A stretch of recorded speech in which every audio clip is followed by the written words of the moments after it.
bargain basement. We are rolling. Okay. Okay. What is your name? My name is Alonzo Crawford. How long have you been at Howard University? I started Howard University right after graduate school at Columbia in 1974. And I had planned to stay in New York, be a filmmaker, and join the whole East Coast movement of filmmakers, black filmmakers. Didn't want to go to Hollywood, didn't even apply to any school other than Columbia because I thought I wanted to do documentary films. And I came here as a result of Professor R.B. Ford, who was bringing in faculty of people to basically get this new program that Tony Brown had started as Dean of the School of Communications in radio, television, and film. And so I was recruited. So whenever you're ready, let me know. All right. I was recruited for Howard University faculty back in the year 1974 after graduating from Columbia University. I spent a year in New York working in a community organization as a media specialist and training young people in the urban setting in making film. It was a group called We Care. And while being there, I had to find a real job because I couldn't volunteer with the community for more than 6 months. I had just enough money to survive for 6 months. And so I was found a job for me by We Care with with MARC, Metropolitan Applied Research Center, Dr. Kenneth Clark, who did the psychological study for the Brown versus Board of Education in 1954. And out of that experience, I was able to make a film while still at Columbia. I had finished my work early, 1 semester early, so I had a whole semester to work. And after that, Mr. Ford, Professor R.B. Ford, from Columbia, who was my mentor there, was brought here by Mr. Tony Brown, Dean Tony Brown, School of Communications, to start a radio, TV, film program. And we were housed in the temporary building, Tempo C, up on the hill by the football field, now totally torn down. And the idea was, the reason I made the commitment was because nothing like a black film school existed on the planet for urban youth that I was aware of. Now, maybe in Africa, there might have been some film schools, film programs, but I think Howard was probably one of the first. And so in my mind, all roads in black cinema lead back to Howard University. And that's very critical because, you know, that's in terms of writing, especially in cinematography. The young people who've come out of here have done well, and they've certainly represented us. So it was in 1974 that I started in the department under Professor R.B. Ford and Dean Tony Brown. And I've been here ever since, put my own personal career on hold. And that brings in, you know, mind that old saying that it takes a village to raise a kid, raise a child. But they didn't tell us it takes us a whole generation to raise a child. And so those of us who came with the 60s movement, 70s movement, had to put our career on hold if we were really going to make a serious commitment to this. And we've seen a number of faculty people come through. Many of them stay, and some leave because their ambition was beyond just Howard and this, you know, developing this culture of filmmaking and cinema here at Howard University. It became, over time for me, the mecca of black cinema. Even though some of us will say there is no such thing as a black cinema, some people will argue that, but the fact that you're black and you're making a film makes it black cinema.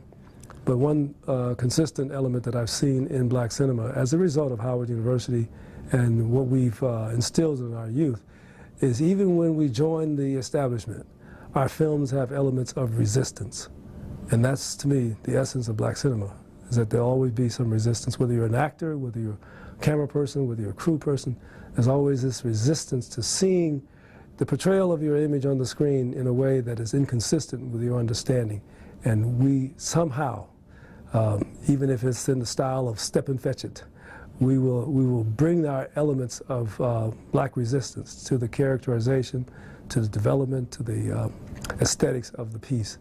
So that was the beginning of it for me in this long career of looking at black youth, young youth out of Howard University. Part of the job, and we'll reach the finish line together. And so I resist this whole notion of male dominant, you know, in the production process. Women can do it as well, if not better in some cases, than men. And some young women come to this program with a preconceived notion that it's a male-dominated, you know, profession. No, it's not. And I often wonder now, what the world would be like if women were leaders rather than men. And that goes back to the essence of, you know, the whole discrimination of all groups of race, creed, you know, color, whatever, was the first disenfranchisement of women in the early Paleolithic age. Women were relegated to gatherers and the males the hunters. But I think we've outlived that model.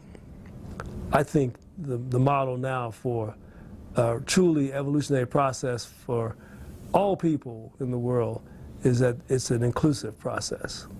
Leadership is an inclusive process, it's not an individual, as far as I'm concerned. Now, there are many who disagree, you know. Throughout history, you can see the disagreements, you know, between the talented 10th and Booker T. Washington, et cetera, et cetera. Well, I'm a Booker T. Washington, a filmmaker. I cast my bucket down where I stand, you know. I'm not elite. So that is some of the philosophy that I try and incorporate into the classroom. Now, whether or not they're willing to take that leap, I'm not going to police anybody. It's their job. If they see it as useful to them, great.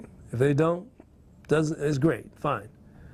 Because they'll go on and be successful if that's what they want to be, because everybody's goal is different, you know?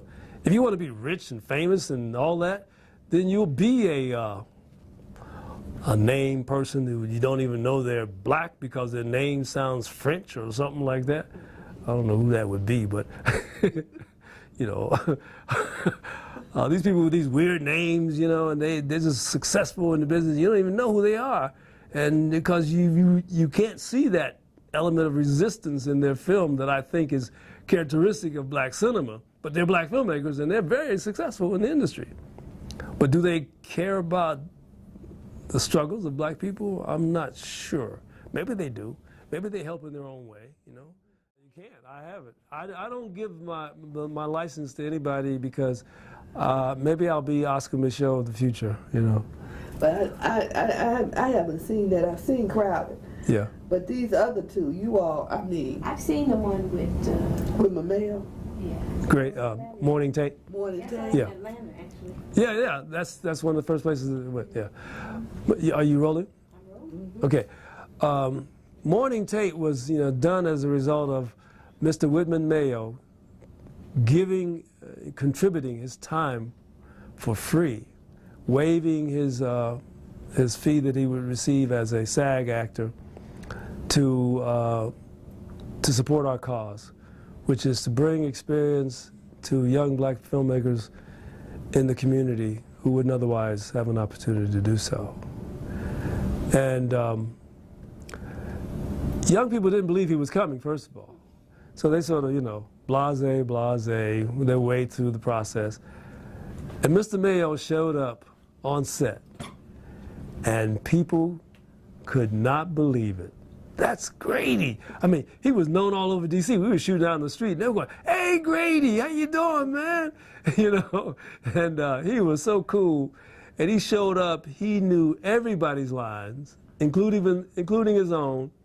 And some of those actors who were sort of like, you know, yeah, I want to be an actor, they stepped up their game as like, yeah, I got to do this right because Mr. Mayo is on set. And we still had our problems, you know, but at the same time we got through it. We got sets made available to us for free that I'd never expected, due to, you know, the initiative of some young people who were just interested in the community, interested in film, such as Angela Coleman, you know, came, you know, and was just like a hero for us in getting things organized. And we still work together to this day, you know. That's the great part about it, is forming this cadre of people. Even though some of the people that I've worked or trained, because some of them came through the program. Brad Young was a student in the program. Ernest Dickerson was not, but he was a former student of mine. We talked a lot. It might as well have been, you know. Some of them are a little busy these days, and that's great. I love it.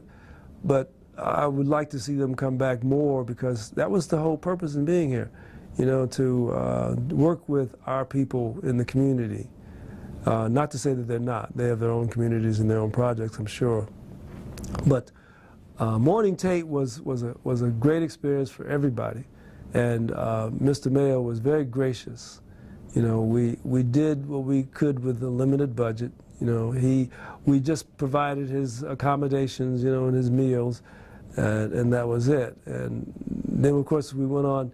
He supported us on WHUT, which what was it before? WHMM before that. He went on air with us, and you know, that was good exposure to show in the community. So then we decided to do the elevator story, GILA Monster. And GILA Monster is about a black detective who's an undercover agent for the government working in the DC Metropolitan Police to uncover corruption in the police force. And so this story, because I wanted to control the finances of it, I had to control the finances because my finances are always limited. I never have scholarships or anything like that. I got one scholarship, and that was for Dirt, Ground, and Earth and Land, and that was from NEA. And because I didn't make the film that I said I was going to make, a story about poor black folks struggling in housing and all that was going to happen to them, I made a film about black people rebelling against landlords. I never got another grant, and maybe it's because my film wasn't, you know, that good. I don't know, but I know what it did, you know, in the community. Transform lives. Right.